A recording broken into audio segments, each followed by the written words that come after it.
قواعد قواعد کیا ہے؟ اپنے خیالوں کو ظاہر کرنے کے لیے ہمیں زبان کا سہارا لینا پڑتا ہے۔ صرف زبان کا جاننا ضروری نہیں، اس کا صحیح استعمال بھی جاننا چاہیے۔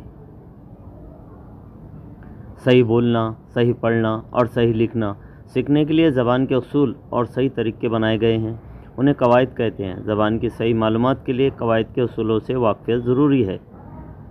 ہم جو کچھ بولتے ہیں وہ سادہ آوازیں ہیں، ان سے لفظ بنتے ہیں، لفظوں سے جملہ بنتا ہے، انہی تینوں کا بیان قواعد کہلاتا ہے۔ اس طرح قواعد میں 3 باتوں پر بحث کی جاتی ہے۔ قواعد: سادہ آوازیں، لفظ، جملہ۔ آسانی کے لیے قواعد کے 3 حصے بھی کیے گئے ہیں۔ پہلا حصہ سادہ آوازیں، یہ جن علامتوں میں لکھی جاتی ہیں انہیں ہجا کہتے ہیں۔ دوسرا حصہ سادہ آوازوں کے میل سے بنے ہوئے لفظ، ان لفظوں میں جو تبدیلی ہوتی ہے اس پر بحث کرنے کو صرف کہتے ہیں۔ تیسرا حصہ بات چیت کرنے یا لکھنے میں لفظوں کا آپس میں یا جملے سے تعلق، اس بیان کو نحو کہتے ہیں۔